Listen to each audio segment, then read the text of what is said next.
आवाज सुन रहे सम्मानित बुजुर्ग नौजवान साथी, आप सभी के चरणों में आपके बेटे आपके बच्चे हरस शिकारा की हाथ जोड़कर राम राम। थोड़ी आवाज कम कर दूं, थोड़ी ही मेरी ऊँआ बतेरी है। देखो, समाज के अंदर गिने चुने आदमी क्रांतिकारी रह रहे हैं और उनमें कहे जो करीम है वो हमारे सामने बैठी है। एक से एक बुद्धि वाला आदमी बैठा है,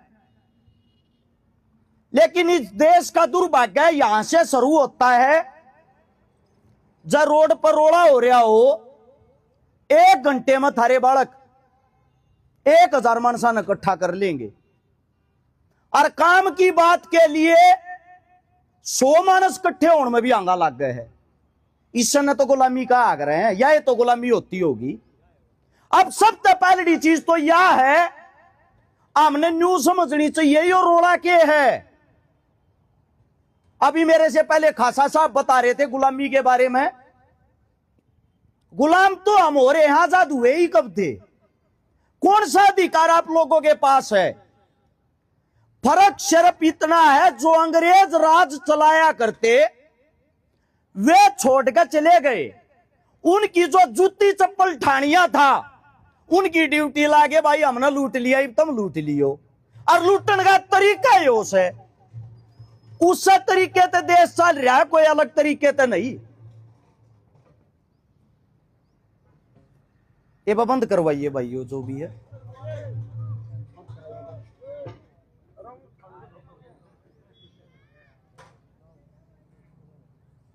अब आपने एक बात समझनी पड़ेगी, अंग्रेज देश के अंदर आए क्यों कर थे? सन 1600 ईस्वी में ईस्ट इंडिया कंपनी, जिन अंग्रेज का आग्रह है, अड़ा जोड़ के नहीं बोले अगर जी मसाले बेचने हैं, मसाले के व्यापारी यहां जगह मिल जाएगी, तुम नाट गए। जो उस राजपाट में संभाला था वो नाट गया। हमारे बीच में किसान मसीहा, किसान योद्धा, मेरे पिता के समान और हरियाणा का सबसे बड़ा लड़ाका गुरनाम चढ़ूनी जी हमारे बीच में है। मैं प्रधान जी को राम राम करता हूं। आशीर्वाद दे दो प्रधान जी। तो थोड़ा बोलेगा नहीं फिर मकान में प्रदूषण। प्रधान जी का धन्यवाद है। मेरा के अपने मकान का ताला खुलवाया, प्रधान जी का अहम योगदान था। और प्रधान जी हकी लड़ाई में चढ़ा दो, को चिंता ना है। अब जो बात थी, अंग्रेज जो हमारे अंदर आए, मसाला का बहाना लेकर आए थे जी, मसाला का व्यापार करया करा, बेचने की जगह दे दो उन्हें। मारे आदमी सादा बोड़ा खाना खाया करते, उल्टे ता दिए भाई हम तुम न जानते कोने, हम जगह नहीं दे सकते। 8 साल बाद 1608 में दोबारा फिर आए। मीठे बहुत बोलिया करते, बढ़िया बहुत लाग्या करते। अरे जगह ले ली और जगह लेकर मसाले के नाम पे कंपनी शुरू कर दी, काम शुरू कर दिया। देखना, एक बात को समझना, 150 साल व्यापार करया। 1757 में उनने पहले सबसे कमजोर राजा को ढूंढा, बक्सर का युद्ध, जिन्हें बिहार कहे हैं आज। उड़ जाकर मारे राजा का जूत मारे, जो उस टाइम का राजा था, और उस गद्दी पे उस मकबर को बैठा दिया जिसने अपने राजा द्वारा युद्ध करवाया था। बैठे थे हम, मारे मकबर ने उस टाइम के ने, जिसका नाम था मीर जाफर। वो गद्दी पर बैठा दिया अंग्रेजा ने। एक बात को समझना, उस राजा का जब जलूस निकाला गया, अंग्रेज मात्र 3000 थे। अंग्रेजों ने अपनी किताब में लिखा है कि राजा का मजाक उड़ाने वाले, राजा की ये हालत देखकर, गुलामी देखकर हंसने वाले हिंदुस्तानियों की संख्या 1 लाख थी। एक आदमी एक पत्थर उठा के भी हमारे को मारता, एक भी अंग्रेज नहीं बचता। या गुलामी थी, हम मानसिक गुलाम हो चुके थे। और आज के टाइम जो न्यूज सोचा है गुलामी के हुआ, बता दूं, ईब फेर वे अंग्रेज, वे इंग्लैंड वाले थे, ये अमेरिका वाले हैं। जिसने यूएसए कहा करे, वो व्यापार लेकर थारे बीच मान लाग रहे हैं। उनका कहना यो से, यो जो नया कानून लेकर आए हैं, आका मन जो हमारी खेती है वह थारे भारत में बेचन दो। पहला तो एक बात न समझो, मारे तो 3 गुना बड़ा अमेरिका है, उन पर खेती मारता 3 गुना ज्यादा है। हमारी जनसंख्या 150 करोड़, उनकी जनसंख्या 35 करोड़। मारे तक कितने कम मानस हैं, यानी कि मार तक खेती वे 10 गुना बड़ी कर रहे हैं। इब एक बात न समझो, उनकी गाय 75-80 लीटर दूध दे, वे मांस खवावें के नहीं, वे वो दूध जाड़े बेचन लग गए। इन बाजारा में 15 रुपये लीटर मिल लिया करेगा, थारे 70 रुपये लीटर वाले दूध ने लेवेगा कौन? दूसरी बात, उनके गेहूं इतना वो है, वो आड़े जब आका आटा 15 रुपये किलो बेचेंगे, थारे 26 रुपये किलो वाले चून न लेगा कौन? एक एक बात को समझने की कोशिश करना, नुकसान क्या है। जो तेल 200 रुपये लीटर हमारे लेने लाग रहे हैं, उस तेल ने वे 70 रुपये लीटर देंगे।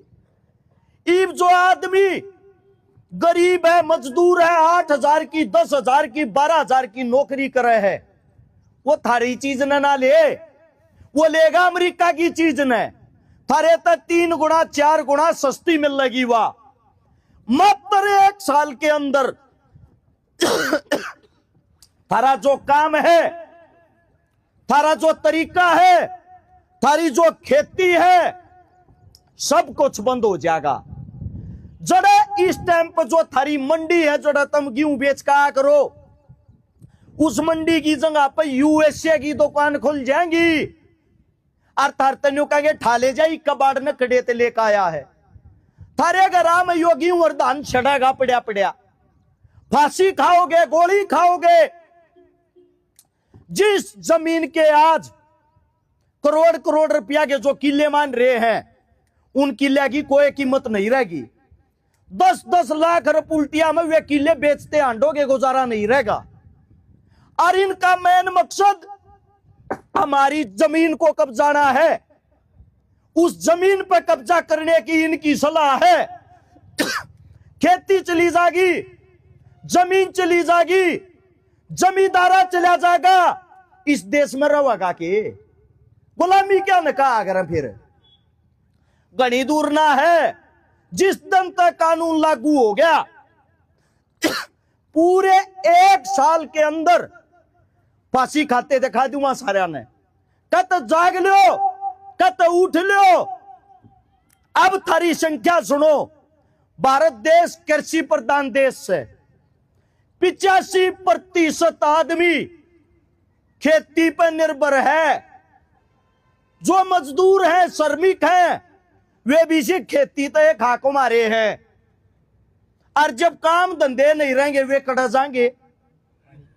इस देश का बेड़ा गर्क होना तय हो लिया जाए, या लड़ाई तुम नहीं जीते तो।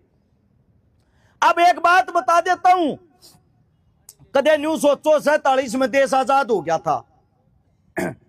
चंद्रशेखर आजाद जी, जिनका भी जिक्र कर रहे थे खासा साहब, काल का वो दिन था 27 फरवरी का, जिसने देश के लिए शहादत दी। उस आदमी की माता जी, माता जगरानी देवी, 1947 में जब हम आजाद हो लिए, उनने एक सूख आई थी, भाई रे जय हम रवा या ना रवा, मारे में क्रांतिकारिया में कह जो सा भाई जिंदा रह जा, वो हमारे परिवार ने संभालेगा, हमारे माँ बापा ने संभालेगा। 47 के बाद चंद्रशेखर की माता जी गोसे पाथ्या करती, कोई उसने गोबर नहीं ठान दिया था, न्यू क्या कहता दिया था, भाजड़े तो चोर की मां है, और वह न्यू सफाई दिया करती रे मेरा चंदू चोर नहीं था। अरे समझो देश के लिए जान दी थी मेरे बेटे ने। ये मैं उसकी बात कर रहा हूं जो शेरे हिंद चंद्रशेखर आजाद जी, जिनकी फोटो घरा घरा पा जाएगी, जब उसकी माता जी की यह हालत थी, टूक टूक मिलना मुश्किल हो रहा था, यह नौबत आ रही थी, उसी के साथ एक जेल काटने वाला था सदाशिवराम। 47 में जेल में लिकड़ा, 48 में 1 साल लग गया उस माता जी को ढूंढने में। और जब उस माता जी को ढूंढ करने बलियारी मां मेरी गल रहेगी, मैं संभालूंगा तन्ने, उसका भी जुगाड़ नहीं था खुद का।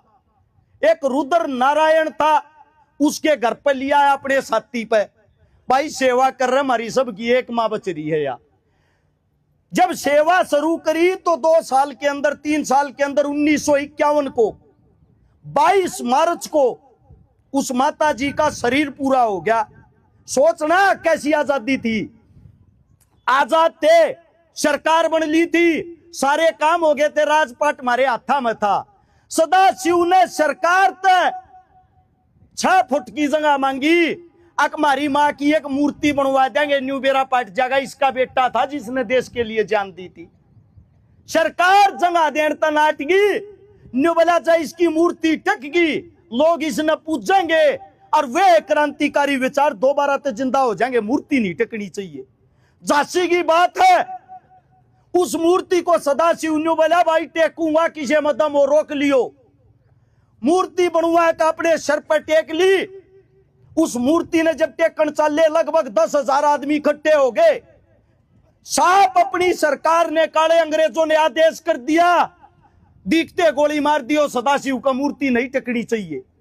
वह मूर्ति टेकन उस चौक पर गए, मूर्ति टेकते ही एक पुलिस वाले ने एक लाठी गर्दन के ऊपर मारी, उस माता जगरानी की गर्दन दूर जाकर पड़ी। यह शहीदों का सम्मान है, यह शहीदों के परिवार का सम्मान है। उस भगदड़ में 3 आदमी मरे, सैकड़ों आदमी घायल हो गए। सोचने की बात यह है कि दिमाग ला के एक बात सोचियो, भगत सिंह, राजगुरु, सुखदेव, चंद्रशेखर आजाद, सुभाष चंद्र बोस, जो जान देने वाले थे, उनके परिवार, उनके पोते, उनके पड़पोते खड़े हैं आज। जो देश के असली कोई नूर थे, उनका हाल भी बुझने वाला कोई कोन्या। क्यों? जो पहले शब्द मैंने कहे थे, अंग्रेज जिस तरीके से इस देश ने छोड़ के गए, मारे आले काले अंग्रेजा ने वो देश संभाल लिया। और जब भी आवाज नहीं उठाओगे, आने वाले वक्त में तुम्हारे बेटे, तुम्हारे जो बच्चे होंगे, भूखे मरेंगे, गारंटी देता हूं, राह नहीं पाओगा किते। मारे लायक जो ड्यूटी लगाओगे, जो आदेश करोगे, आपके बच्चे हैं, आपके बेटे हैं, आप लोगों से भी ज्यादा ताकत आपके साथ खड़े पाएंगे। लेकिन यह लड़ाई कभी भी विद्वानों के बगैर, बुजुर्गों के बगैर, एकता के बगैर नहीं जीती जा सकती। जब तक हमने इन पगड़ी वाले की इज्जत और सम्मान करना कम कर दिया, उससे दिन हमारा विनाश होना शुरू हो गया है। चौक चौक पर बालक मरने लग रहे हैं, गोली चलने लग रही है, हमारे बालक खत्म होने लग रहे हैं, जेल भरी पड़ी हमारे बालका थी। किस लिए? क्योंकि उन्होंने अपने बुजुर्गों का सम्मान करना बंद कर दिया, उनकी सहन शक्ति खत्म होगी, आपस में कट्टन मरने लग रहे हैं। आज जोड़ गए का बात कहूं, इस देश ने बचा लो, और इस देश का असली मालिक, असली राजा अगर कोई है, वो किसान है। किसान के बगैर इस देश का भला नहीं होगा। कोई बात मेरे मुख से गलत निकली हो, आपका बेटा हूं, आपका बच्चा हूं, हाथ जोड़ के क्षमा चाहता हूं। आप सभी के चरणों में राम राम, जय हिंद।